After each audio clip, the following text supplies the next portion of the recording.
여기는 히스처치의 선교 방송실입니다. 히스처치는 성령님이 주도하시는 사역을 통해 로스앤젤레스에서 땅끝까지 예수님을 증거함으로 주님의 다시 오심을 준비하는 예배와 말씀의 공동체입니다. 많은 은혜를 받으시기 바랍니다.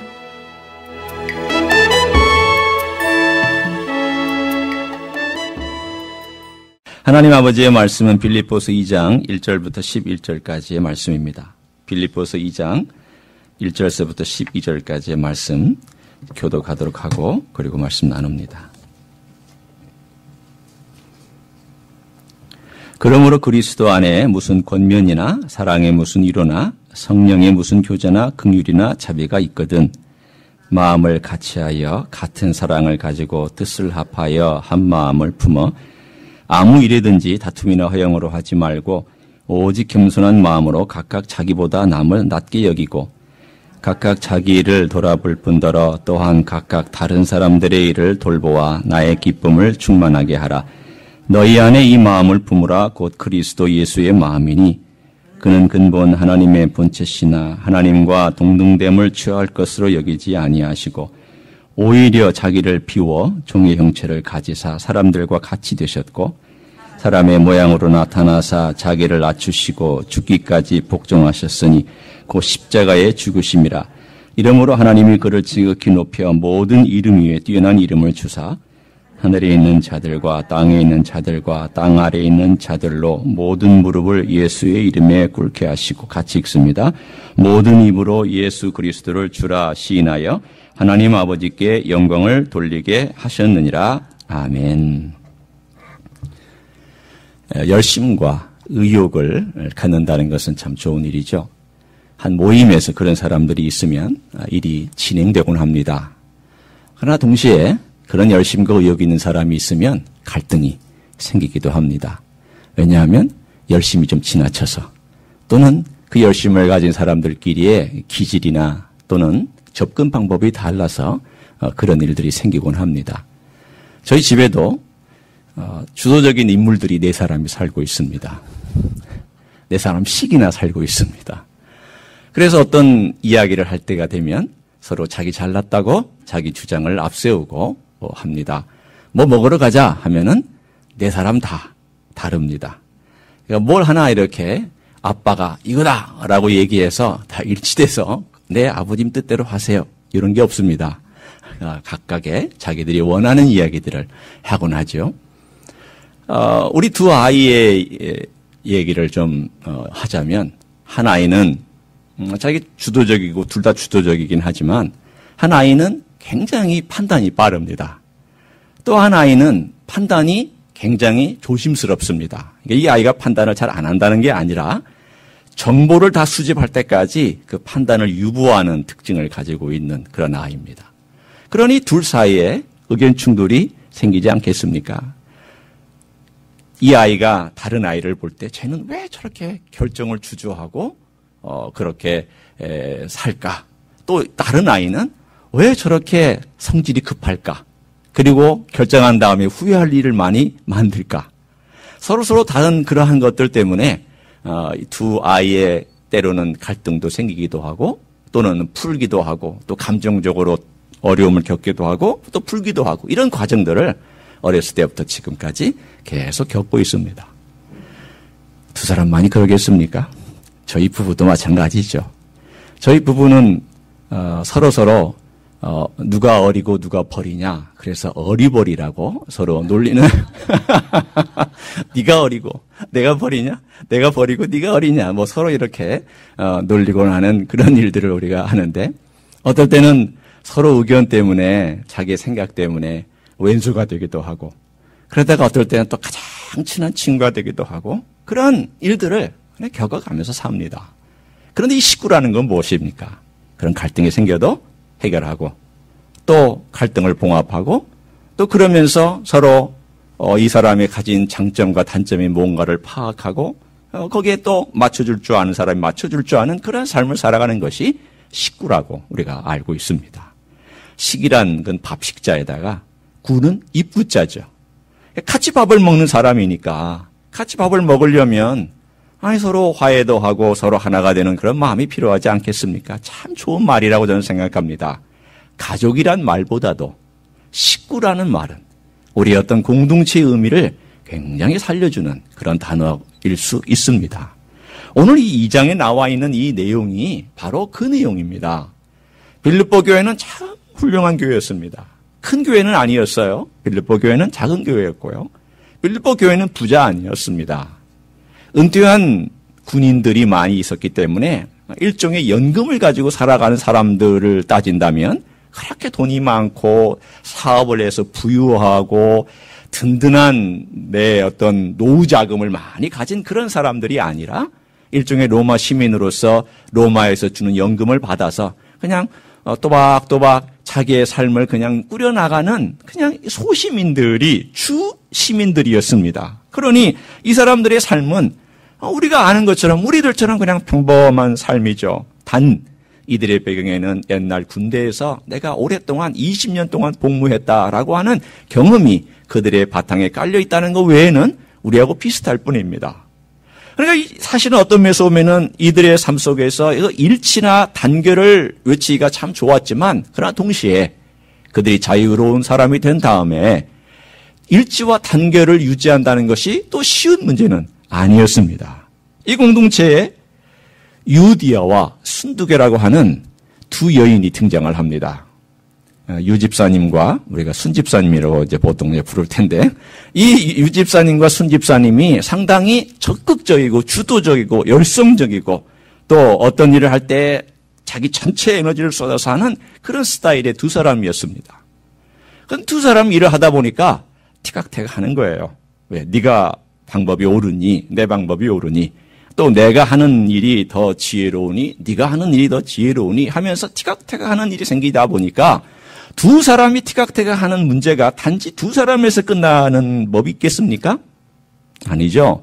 공동체에 부회장과 회장이 그렇게 어려움을 겪으면 그 아래 사람들도 눈치를 봅니다. 내가 회장한테 붙어야 돼? 아니면 부회장한테 붙어야 돼? 내가 이쪽에 편들었다가는 이쪽한테 원수가 될 것 같고 또 저쪽에 편들자니 또 이쪽에 원수가 될 것 같고 그러니 어정쩡하게 이러지도 못하고 저러지도 못하는 그러한 분위기가 빌립보 교회 안에 있었습니다. 그 이야기를 듣고 사도 바울이 마음이 안타까워서 오늘 쓴 내용이 바로 2장에 나와 있는 메시지입니다. 그렇기 때문에 여러분은 이 2장의 메시지를 들을 때에 그 시대에 있었던 이야기나 지금 한국교회나 이민교회에 있었던 이야기가 똑같다는 것을 알 수 있습니다. 여러분 우리가 교회가 갈라질 때에 하나님의 영광을 위하여 갈라지는 법 봤습니까? 교회가 갈라질 때에 정말 하나님의 말씀을 가지고 토론하다가 갈라지는 법 봤습니까? 아니 그런 혹시 보셨으면 나중에 점심시간 저한테 와서 얘기해 주세요.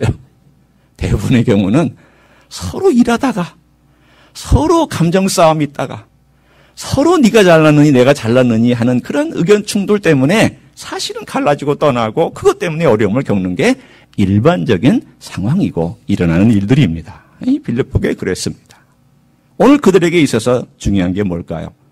오늘 2장 1절부터 11절까지는 정말 어려운 본문입니다. 제가 장담하건대 아마 성경에 나와 있는 가장 어려운 본문 중에 하나가 이 빌립보서 2장 특별히 6절부터 8절까지인데 그러나 여러분 이 어려운 본문이라고 해서 우리가 오늘 다루지 못할 그런 것은 또 아니라고 생각이 들어요.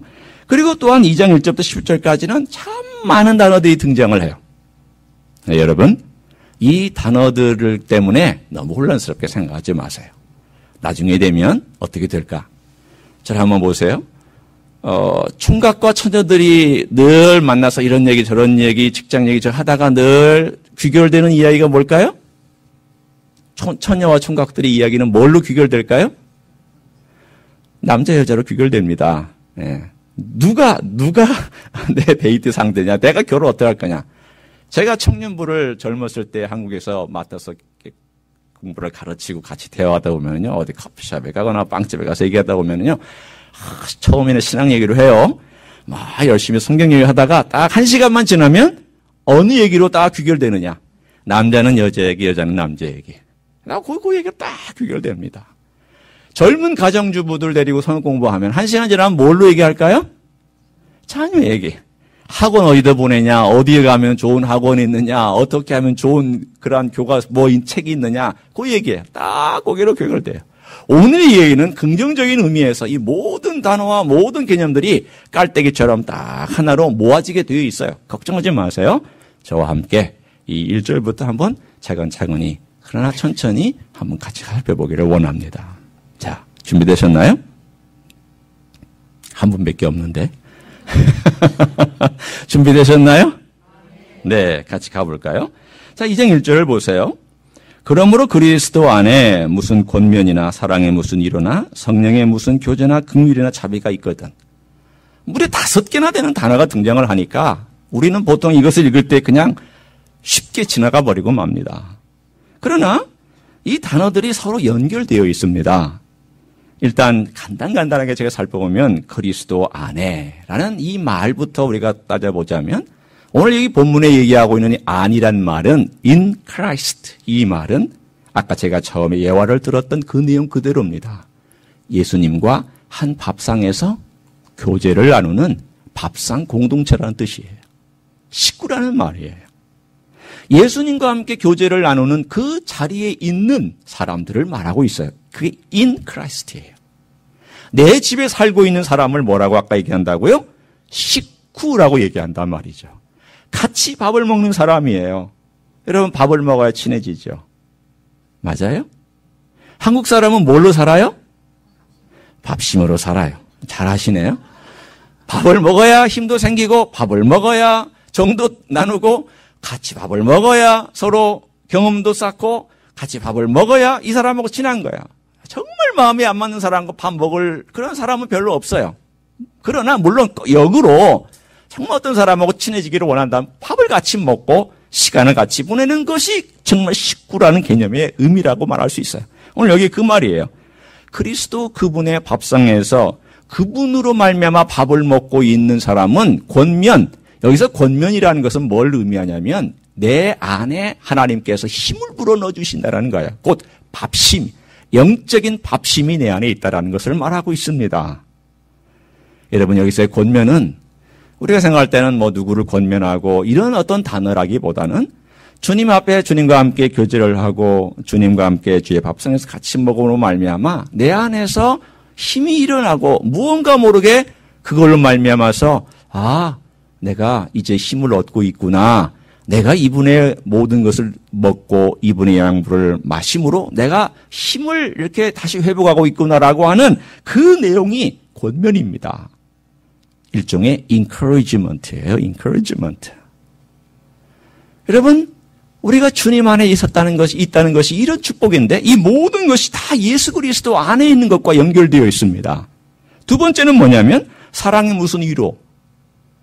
이 두 번째는 예수 그리스도의 사랑으로 말미암은 위로인데 여기 권면과 위로가 비슷한 단어지만 이 위로는 어떤 거냐 하면 바로 예수 그리스도가 받아주시는 거예요. 내 삶을 받아주시고 이야기를 들어주시고 함께 그 자리에 있어주시는 거예요. 조금 초점이 달라요. 여러분 아들이 짜증이 났어요. 배가 고파요. 남자는 보통 배가 고프면 짜증을 많이 냅니다. 그러면 이 짜증나는 아들을 달리는 방법이 뭘까요? 그럼요. 먹을 걸 줘야 됩니다. 그럼 남자는 단순해서 밥을 먹으면 기분이 행복해지고 풀어집니다. 저도 그렇습니다. 참고로. 그 다 남자들은 일반적으로 마찬가지예요.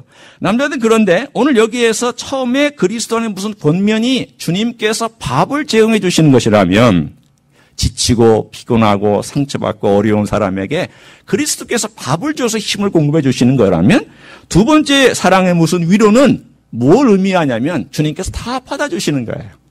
마치 아들이 피곤해가지고 집에 와서 짜증 부릴 때 밥을 먹고 나서 이제 기분이 풀어지니까 사회에서 혹은 학교에서 있던 이야기를 막 얘기를 하는 거예요. 투덜투덜 하면서. 오늘 이런 친구 만났는데 굉장히 기분 나쁜 친구였다고. 나를 얼마나 모욕을 주는지 이랬다고 하는 이야기를 엄마가 다 들어주는 그것이 바로 오늘 사랑의 무슨 위로라고 하는 두 번째 얘기예요. 세 번째 개념은 성령의 무슨 교제나 이것은 그리스도께서 성령을 통하여 우리와 교제를 하시는데 이제는 대화가 된다는 거예요. 여기서 말하는 교제는 conversation의 개념이에요. 이제 밥을 먹여놓고 불평을 다 들어줬더니 이 친구가 마음이 편해졌어요. 그러고 나면 어떻게 하는 거예요? 엄마 얘기도 듣고 아빠 얘기도 듣고 자기 얘기도 하면서 이제는 서로 converse, 서로 대화가 되는 그런 교제가 이루어지기 시작한 거예요. 그리고 났더니 네 번째로 오늘 긍휼이나 자비는 뭘 의미하냐? 한꺼번에 묶여져 있는 내용인데 긍휼이나 자비는 우리가 다른 사람을 향하여 갖는 여유와 사랑과 긍휼의 마음을 여기서 얘기하고 있습니다. 그리고 났더니 엄마 괜찮아. 이제 내가 이겨낼 수 있을 것 같아. 내가 나를 좀 모욕 준 사람이 있다 할지라도 내가 이제는 좀 용서할 수 있을 것 같아. 내가 대면할 수 있을 것 같아. 라고 하면서 마음의 여유를 갖고 그 사람에 대하여 좀 여유를 갖는 자세, 품어주는 자세, 이런 내용이 오늘 2장 1절의 내용입니다. 오늘 2장 1절의 내용을 보면 다 연결되어 있습니다. 오늘 첫 번째가 그리스도 안에는 권면과 그리스도의 사랑으로 인한 위로와 세 번째 그리스도 안에서 갖는 성령의 교제와 네 번째 우리들끼리 갖는 긍휼과 자비가 우리에게는 너무나도 자연스럽게 일어나는 일이라는 겁니다. 여러분 어떻게 생각하세요? 여러분이 힘들고 어려울 때, 지칠 때, 상처받을 때 주님 앞에 와서 주님께 아뢰요. 그러면 주님께서 우리의 삶 속에 때로는 기도하는 가운데 찬양하는 가운데 어떤 마음의 큰 은혜와 능력을 주셔서 내 자신의 불평을 다 들어주시는 그 주님의 그 사랑을 느끼면서 내가 회복이 되기 시작해요. 그러다 보면 내가 주의 음성이 들려지기 시작하는 거예요. 처음에 여러분 우리가 주님의 음성 못 듣습니다. 힘들 때 주의 음성 잘 안 들려요. 짜증날 때 잘 안 들려요. 배고플 때 잘 안 들려요. 곤고할 때 잘 안 들려요. 주님 우리 먹이시고 입히시고 재우시고 그런 다음에 주님께서 하나씩 하나씩 대화를 하면서 교제를 하기 시작하는 거예요. 그럼 우리 마음이 회복되기 시작하잖아요. 회복되고 나면 그래 이 상황 내가 이렇게 좀 극복해야지. 때로는 내가 어렵고 힘든 어떤 상대가 있어요. 그 상대에 대하여 그래 그 사람도 이랬을 거야. 그 사람도 이런 상황 때문에 그랬을 거야. 라는 마음의 여유가 생기기 시작하는 거예요. 이것이 우리가 경험하는 현실이라는 거예요. 여러분 1절의 이야기는 자비가 있거든이란 말은 이거는 없는 데 있다라는 말이 아니고 그것이 우리의 삶 가운데서 실제 일어나고 있는 일이다라는 것이에요. 이것이 사실이라면 우리가 이러한 것을 매일 경험하고 있다면 이제 우리가 공동체 안에서 연습해야 될 게 있다는 것을 사도 바울은 2절에 가서 말씀하고 있습니다. 우리가 공동체 안에서 뭘 연습해야 될까요? 여러분 공동체가 한 식구라고 얘기한다면 그 공동체 안에서 있어야 될 내용이 2절인데 자 우리 2절을 한번 읽어보겠습니다. 2절도 보시면 여러분이 단어가 많아서 조금 약간 헷갈리실 거예요. 자 2절 한번 읽어볼까요? 시작. 마음을 같이하여 같은 사랑을 가지고 뜻을 합하여 한 마음을 품어라고 되어 있습니다. 다 그 말이 그 말 같아요. 여러분 어떠세요? 그 말이 다 그 말 같고 마음, 사랑, 뜻, 마음 이게 무슨 비슷한 말들이 왜 자꾸 나옵니까? 라고 얘기할 거예요. 오늘 제가 여기서 이 단어들을 이렇게 연결해 드리겠습니다. 첫 번째 마음은요. 생각입니다. 이 마음이 아니라 생각이에요. 너희들이 생각을 같이 해라. 이걸 불어서 얘기하면은 서로 의견의 일치를 보고 서로 대화하는 가운데 어떤 이야기를 나누는 가운데 서로 이야기 가운데 일치를 보고 함께 마음을 합치는 생각을 합치는 그런 일이 첫 번째예요. 두 번째는 같은 사랑은 감정적인 내용이에요. 뭐냐면 감정이 상할 수 있어요. 공동체 일하다 보면은 어떤 사람 때문에 감정이 상하기도 해요. 그러면 같은 감정을 가지려면 어떻게 돼야 돼요? 좀 이따 나옵니다. 이 대답을 좀 이따 하도록 하겠어요. 같은 마음을 가지라는 거예요. 세 번째 뜻은 뭐냐면 같은 목적을 가지라는 거예요. 어떤 목적이냐면 우리가 하나님 앞에서 뭘 위하여 이 공동체가 존재하는가예요. 내 영광을 위해 존재하느냐 아니면 하나님의 기쁨을 위해 존재하느냐. 그거 생각하라는 거예요. 네 번째는 여기 한 마음은 같은 마음이라고 나오는데 이것은 뭘 의미하면 푸스케라는 단어예요. 정신을 의미해요. 곧 한 정신을 품다는 거예요. 오늘 여기 나와 있는 내용을 가만히 살펴볼까요? 지, 정, 의지 그리고 정신의 영역까지 너희들이 하나가 되기 위해서 애쓰고 있느냐라는 거예요. 너희들 의견은 서로 나눔이 일치를 보느냐? 너희들의 감정적인 면에서 상처받았을 때 그 풀려고 애쓰느냐? 그리고 어떤 목표를 향하여서 나아갈 때에 그 목표를 위해서 서로 하나된 뜻을 세우고 가느냐? 그러면서 그 가운데에 경험을 같이 하고 삶을 같이 나누면서 우리에 있는 이 정신이 하나로 묶여지기 위해서 그렇게 애쓰고 있느냐? 그렇다면 그것이 바로 너희들이 이것을 하도록 해야 된다라는 것을 성경은 말씀하고 있습니다. 이건 어려운 일이에요. 왜냐하면 아니 세상에 이기적인 인생들이 어떻게 한 마음을 품고 한 정신을 가지고 한 뜻을 가지고 한 일치된 의견을 가지고 나갈 수 있단 말입니까? 아니 한 식구도 힘든데 교회 공동체 안에서 크고 작으면 상관이 없어요. 오늘 그것이 바로 3절과 4절에 나와 있는 내용입니다. 어떻게 하면 한 생각과 한 사랑과 한 목적과 한 정신을 가지고 우리가 공동체에 하나님이 원하시는 공동체를 만들어갈 수 있을까? 3절과 4절을 봅니다. 3절 보면은 아무 일이든지 다툼이나 허영으로 하지 말고 오직 겸손한 마음으로 각각 자기보다 남을 낮게 여기고, 여기 핵심적인 단어가 한 가지 나오는데 그게 뭐냐면 겸손한 마음이라는 단어입니다. 겸손하다라는 이 마음이 무엇일까가 대해서 오늘 여러분 여기 나와 있는 이 다툼이나 허영이라는 것은 여러분이 이미 아는 단어이기 때문에 제가 설명할 필요는 없어요. 초반부는 이 단어 설명이 좀 많으니까 여러분의 귀를 좀 그냥 바짝 세우고 듣기만 하셔도 괜찮아요. 다툼은 나만 최고다라는 거예요. 허영은 부풀린 마음이에요. 그래야 비슷한 단어예요. 다툼이나 허영은 결국은 내 주장, 내 생각이 옳고 내 것이 받아들여야지만 그 사람이 인정받는다고 여기는 그 자세. 허영도 마찬가지죠. 내가 얼마나 대단한 사람인데, 내가 얼마나 많이 배운 사람인데, 내가 얼마나 경험이 많은 사람인데라고 하는 그런 태도를 여기서 다툼과 허영으로 얘기했습니다. 우리 유집사님과 순집사님이 예를 들어서 얘기를 합니다. 우리 교회 얘기가 아닙니다. 오해, 갑자기 긴장하지 마세요. 여기 빌립보 얘기예요. 우리 유집사님과 순집사님이 똑똑한 분들이에요. 그리고 굉장히 주도적인 분들이에요. 활동적인 분들이고, 그리고 뭘 해도 잘해요.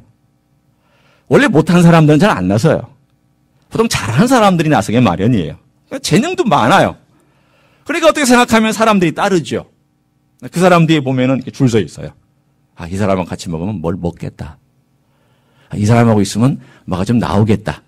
그런 사람은 보통 뒤에 서 있어요. 인심도 어디서부터 나온다고요? 곳간에서부터 나와요. 사람 따르는 것도요, 재능과 물질로부터 나온단 말이죠. 그러니까 아무래도 이 유집사님과 수집사님은 돈도 좀 있고, 재능도 있고, 리더십도 있고, 이렇게 있었던 사람이에요. 그러다 보니까 다른 사람들이 우러러 본단 말이죠. 그러니, 마음이 얼마나 주님을 위해서 열심히 섬기지만, 한편으로는 어떤 생각이 들어요. 남들이 나를 인정해 주나 보다. 내가 하면 되나 보다. 내가 하는 게 옳은가 보다. 그러다 보니까 이 마음이 부풀려 있는 거예요. 내가 하는 일이 옳다고 생각하고 내가 하는 일이 맞다고 생각하는 그런 것이 한 번, 두 번 자리를 잡기 시작하니까 나와 다른 내 경쟁 관계에 있는 저 유집사님이 하는 일이 마음에 안 들어요. 또는 유집사님 입장에서 보면 저 순집사님이 하는 방식이 내 마음에 안 들어요.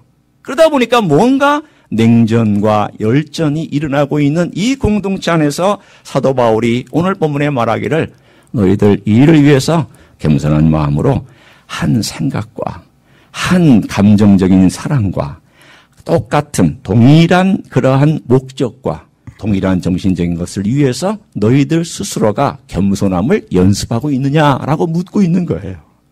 정말 연습하고 있느냐? 여러분, 이것은 사도 바울에게 말씀한 것처럼 연습해야 될 문제입니다. 이거는 처음부터 얻어지는 게 아니에요. 어떤 사람은 처음부터 잘 얻고 그거 아닙니다. 이건 연습하라고 되어 있는 거예요. 오늘 분명히 뭐라고 되어 있는가 잘 보세요. 2절 끝부분에 마음을 같이하여 같은 사랑을 가지고 뜻을 합하여 한 마음을 뭐라고 되어 있어요? 품어예요. 이 품어란 단어는 현재 진행형이에요. 너희들 안 되는 거 안다. 이건 어려운 일이다. 이건 인간의 본질과는 다르다. 인간은 원래 자기를 드러내도록 되어 있다. 인간은 이기적이다. 그러나 이것이 된다라는 거예요. 왜 될까요? 오늘 1절이 있기 때문이에요. 너 그리스도 안에서 그리스도 앞에서 너 위로받지 않았느냐? 그리스도가 너 밥 먹여주고 위로해주고 그리스도와 함께 교제하고 그리스도 때문에 네가 사랑을 경험했고 너도 사랑을 주지 않았느냐? 그렇다면 어떤 문제가 일어나서 같이 일할 때에 그걸 위해서 너가 일하는 동안에 상처를 받았다고 치자. 그렇다면 어떻게 해야 될까? 주여, 주님께서 저에게 그렇게 행해 주셨듯이 저도 어떻게 하면 그 상대방이 행해 줄 수 있을까요? 모임 전체에 덕을 위하여 내가 어떻게 하면 될까요? 라고 생각해보고 품어보라는 거예요. 여러분, 자꾸 품는 연습 우리가 하는 것, 이건 대단히 중요합니다. 그 품는 연습 가운데 나타나는 열매가 뭐냐면 4절이에요. 3절과 4절인데 각각 자기보다 남을 낮게 여기고 낮게 여긴다는 말은 존중해 준다는 뜻이고요. 4절에 다른 사람의 일들을 돌아본다는 뜻이에요. 무슨 뜻일까요?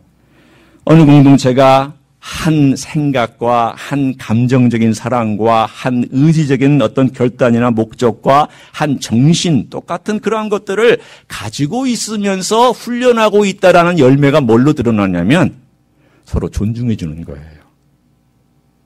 서로 다른 사람을 신경 써보는 거예요. 여러분, 그리스도의 형상을 가진 인간 중에 존중받지 못할 인생은 아무도 없습니다. 그리스도께서 죽으신 우리의 사랑하는 형제와 자매를 대할 때에 무시당할 만한 사람은 아무도 없습니다. 주님이 오늘 누구를 무시했습니까? 주님 무시하신 적이 없습니다. 내가 무시하고 있는 거예요. 내가 누군가를 향하여서 저 사람은 저렇지, 저 사람은 저래서 안 되지. 내가 함부로 판단하고 있다면 주님이 판단하지 않는 그 사람을 내가 판단하고 있는 셈이죠. 그 공동체는 설 수 없습니다. 오늘 주님께서 그 이야기를 우리에게 1절부터 4절까지 해주시는 거예요. 그러나 이 모든 이야기가 어디로 귀결되는지 아세요?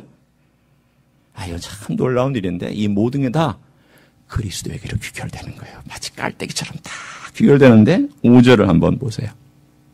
5절을 읽으면서 또 한 번 나오는 단어에 눈여겨보시기를 바랍니다. 5절 같이 읽습니다. 시작. 너희 안에 이 마음을 품으라. 곧 그리스도 예수의 마음이니. 여기서 어떤 단어가 또 등장하죠? 품으라. 품으라. 마음이란 단어가 많이 나옵니다만 여기서 동사가 품으라는 단어가 아까 2절에 있었어요. 똑같은 단어예요. 똑같은 동사를 썼어요. 여러분, 왜 이 품으라는 단어가 등장을 할까요? 좀 이따 우리가 함께 보겠습니다만 먼저 어떤 마음인가, 어떤 예수 그리스도의 태도인가, 예수님이 도대체 어떤 일을 하셨길래 우리가 그것을 가슴에 품으라고 하는 것일까 한번 살펴봅니다. 6절, 7절, 8절은 어마어마하게 어려웠던 본문입니다. 제가 공부하자면 어마어마하게 어려웠던 것은 이걸 가지고 교부들이 300년 동안 싸웠던 본문입니다. 여러분, 우리는 그 혜택을 받고 있는 거예요. 뭐 이런 걸 가지고 300년씩이나 싸우냐. 옛날에는 그랬어요. 그만큼 중요했어요. 왜? 기독론을 형성하는데 이 단어나 이 개념만큼 중요한 게 없었기 때문이에요. 뭘까요? 여러분 6절, 7절, 8절을 보면서 여러분이 가장 중요하다고 생각되는 동사를 한번 밑줄을 좀 같이 그어봤으면 좋겠어요. 자, 6절에서 어떤 동사에 밑줄을 그으면 될까요?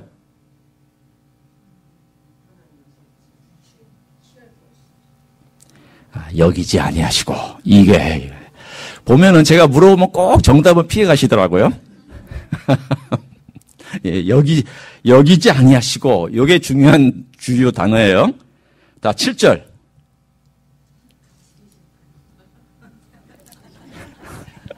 이렇게 피해 가신다니까. 이렇게 피해 가신다.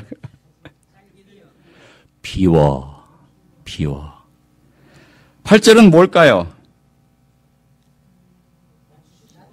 아이고, 똑똑해지셨네요. 낮으시고. 여러분, 이 6절, 7절, 8절에는요, 주동사가 딱 3개예요. 나머지는 다 앞뒤로 꾸며주는 것들이에요. 볼까요? 6절. 6절은 쉬워요. 그는 하나님과 똑같은 본질을 갖고 계시고요. 하나님의 영광의 모든 걸 다 갖고 계셨는데 그것을 내 목적을 위해서 내가 이 땅에 가지고 내려가서 사람들 앞에 공포하고 그렇게 하지 않겠다라고 여기지 아니하셨다는 뜻이에요. 그러니까 6절은 우리가 이해하기가 좀 그래도 나은 편이에요. 7절. 자기를 비웠다라는 거예요. 비웠다라는 이 말이 영어로는 empty라는 단어를 사용해서 empty. 공허하게 비워냈다. 이런 불교 용어가 아닙니다. 우리가 언뜻 생각해보면 이 비움 또는 비웠다 그러면 위를 비워내듯이 혹은 내 욕심을 비워내듯이 그런 개념 아닙니다. 우리는 비워낼 수도 없을 뿐만이 아니라 비워내는 과정은 이건 인간적으로 기독교적이 또 아닙니다. 여기서 비움이란 뭘 의미하는 걸까요? set, 영어로 aside예요. set aside. 무슨 뜻일까요? 오늘 하나님께서 이 땅에 내려오셔서 하나님의 목적과 인간의 구원이라고 하는 목적을 이루기 위해서 자기의 모든 영광스러운 하나님으로서 누릴 수 있는 것들을 한쪽으로 이렇게 치워놨다는 거예요. 그게 비운다는 거예요. 이 비우는 것은 없애는 것이 아니라 잠깐 치워놨다가 어떻게 해요? 때가 되면 다시 가져오시는 거예요. 잠깐 사용하시지 않는 거예요. 예를 들어 내가 왕인데 내가 왕으로서 바깥에 시찰을 하려면은 왕관 쓰고 왕복 입고 수행원 3,000명 데리고 쫙 나가면은 왕인 줄 알아요? 몰라요? 다 알아요. 삼척동대도 알아요. 그런데 거기다가 허스름한 옷을 입고 찌그러진 갓쓰고 그리고 수행원 딱 하나 데리고 내가 만약에 거리를 나가면은 왕으로 알까요? 모를까요? 몰라요. 그 얘기예요. 왕이지만 왕의 모든 쓸만한 권위와 권세와 능력과 특권들을 잠시 보류하고 그분께서 이 땅에 어떻게 자기를 비웠냐면 7절 보세요. 종의 형체를 가지사 사람들의 모양과 같이 되심으로 자기를 비웠다라는 거예요. 뒤에 있는 말씀은 앞에 있는 걸 꾸며주고 있어요. 어떻게 예수님께서 자기를 비우셨느냐? 어떻게 예수님께서 자기를 겸손하게 낮추셨느냐? 물론 이 낮추셨다는 표현보다는 어떻게 비우셨느냐라고 하는 것은 오늘 본문에 있는 것처럼 종의 형체, 인간의 본질을 취하시고 인간의 경험을 다 취득하시는 이 모든 걸 통해서 자기를 비우셨다는 겁니다. 여러분 이것은 성육신을 의미합니다. 성육신, 7절은 성육신을 말하고 있어요. 6절은 특권을 포기하신 것을 말하고 있고 7절은 성육신이에요. 종의 형체, 종의 본질을 가졌고 사람들과 같이 되셔서 사람들의 모든 경험을 다 경험하심으로 그것을 통해서 혹은 by 그것을 가지고 자기를 비워내셨다라는 거예요. 그 다음에 어떻게 됐냐면 8절에 자기를 낮추셨는데 사람의 모양으로 나타나셨어요. 여러분 우리가 모양으로 나타났다고 생각하면 이렇게 생각하시겠죠. 모양만 그러면 사람인가? 오늘 그 얘기가 아니에요. 사람이 가지고 있는 죄의 모양을 그분이 가지셨다는 거예요. 그분은 원래 죄인이 아니지만 죄인처럼 취급당했다는 거예요. 사람의 모양으로, 죄인의 모양으로 그분이 십자가에 의해서 나타났다는 거예요. 이해되시죠? 그분은 죄인이 아니었어요. 그러나 사람의 모양으로 그분이 사람이었고 사람의 경험을 하셨지만 죄가 없으신 그분이 죄인의 모양으로 십자가 위에서 그분이 우리를 위해서 죽으신 이 사건을 여기서 8절에서 얘기하는 거예요. 이건 수치와 모멸과 전혀 죄와 상관없는 분이 그 모든 영광을 쓰시지 않기로 작정한 그 기간 동안에 얼마나 철저하게 낮아지셨는가, 자기를 어떻게 철저하게 낮추셨는가, 인간이 당할 수 없을 정도의, 인간으로서는 정말 그런 고난과 그런 아픔을 당할 수 없을 정도의 고난의 깊은 자리까지 내려가서 밑바닥을 땀 칠 때까지 그렇게 자기를 낮추셨다는 겁니다. 이 마음을 품으라는 거예요. 예수님은 특권을 자기가 취하지 않았고 이 땅에 인간의 모든 본질과 경험을 다 취함으로 내려오셔서 자기를 비웠고 또 심지어는 인간이 죄인의 모양으로 십자가에 올라가셔서 하나님의 모든 저주를 다 받아서 죽으시기까지 그렇게 죽으셨던 그 마음이 어떤 마음이냐? 다시 거슬러 올라갑니다. 어디로 올라가냐면 2절로 올라갑니다. 자, 여러분 이 모든 내용이 다 그리스도에게로 귀결됩니다. 2절로 올라갑니다. 예수님은 하나님과 같은 생각을 품으셨어요. 예수님은 하나님과 같은 사랑을 나눴어요. 예수님은 하나님과 같은 뜻과 목적을 가지셨어요. 예수님은 하나님과 같은 정신과 마음을 가지셨어요. 그래서 예수님은 자기가 포기할 것 포기했어요. 하나님의 그 의견의 일치를 받던 거예요, 하늘에서. 아버지, 제가 이 땅에 내려가서 인간을 구원하는 일이 있어서 제가 인간이 되겠습니다. 그리고 제가 그 기간 동안에 모든 특권을 사용하지 않겠습니다. 얼마나 답답했을까요? 하나님 말씀 한마디면 천지를 지으실 수 있는 분이 그를 안 하신다면 것이 얼마나 답답했을까? 한번 여러분 상상을 좀 해보세요. 상상해보세요. 여러분이 지금 남의 나라 갔는데 말이 안 통하고 있어요. 그것도 얼마나 답답한데요. 여러분이 지금 그 정도가 아니라 여러분이 지금 동물나라에 가가지고 지식은 다 갖고 있고 경험은 다 갖고 있는데 말이 안 되는 거예요. 얼마나 답답하겠어요. 하겠다는 거예요. 의견 일치를 봤어요. 두 번째, 아버지하고 사랑을 가지고 있어요. 늘 나눴던 아버지와의 사랑, 아버지와 공유했던 그 사랑. 세 번째, 아버지와 함께 목적을 일치를 봤어요. 그 뜻의 일치를 봤어요. 그래서 기꺼이 자기 자신이 낮아지기로 하고 비우기로 작정한 이 모든 것 일치를 봤어요. 그리고 아버지와 한 정신을 가지고 끝까지 같이 갔어요. 여러분 3년의 공생애 동안에 예수님의 가장 큰 특징이 뭔지 아세요? 아버지와의 교제예요. 아버지의 뜻이에요. 아버지의 시간이에요. 아버지의 때예요. 이게 예수님의 관심이었어요. 왜 그랬을까요?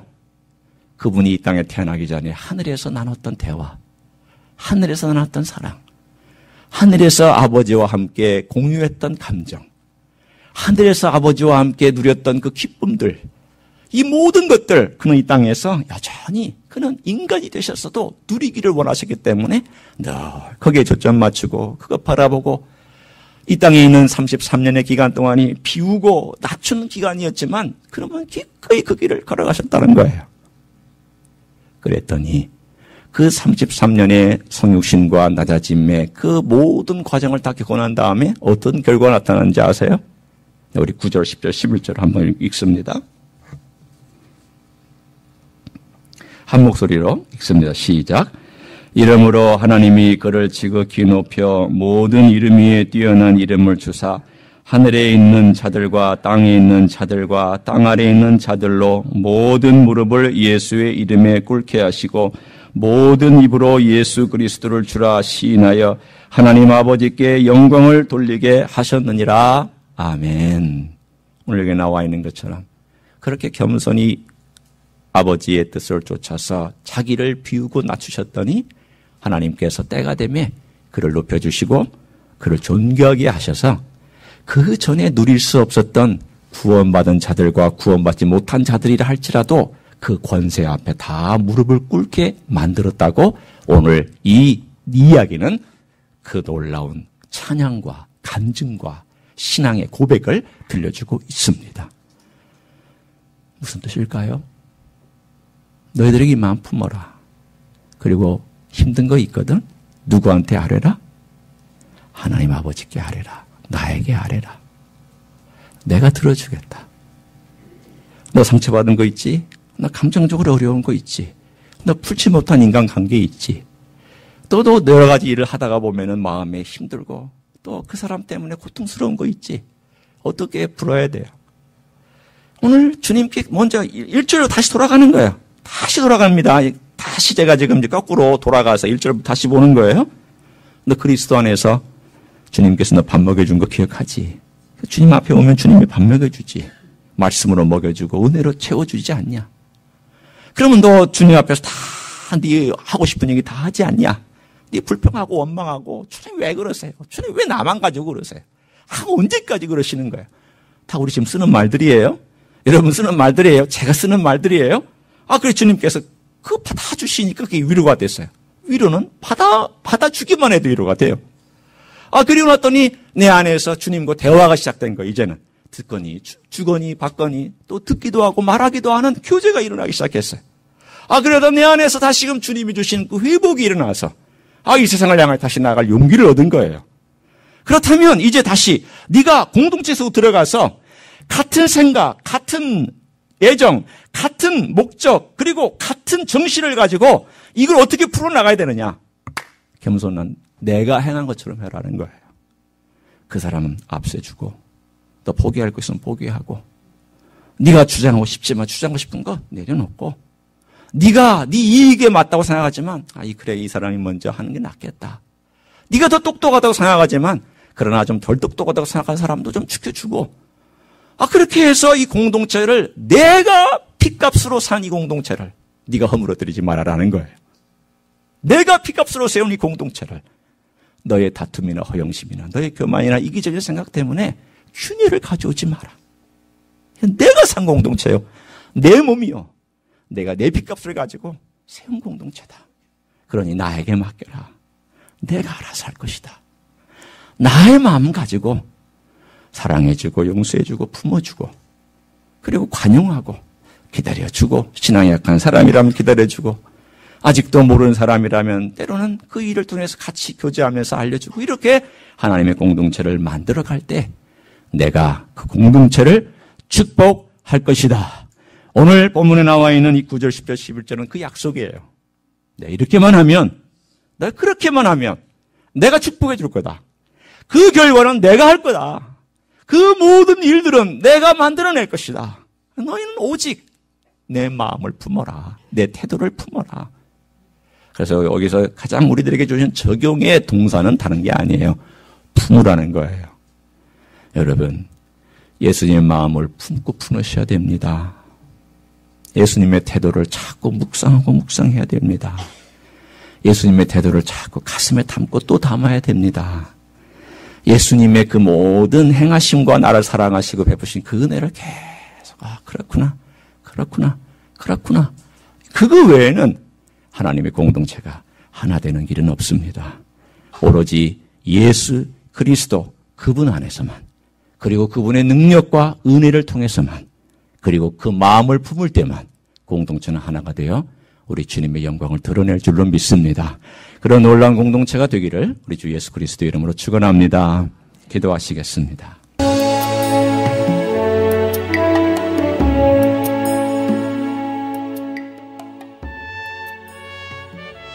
히스처치는 로스앤젤레스에 있는 한인타운과 다운타운의 중간에 위치하고 있습니다. 주일 아침 예배는 11시. 오늘도 주께서 주시는 평강과 은혜 안에서 승리하시기를 주님의 이름으로 축복합니다.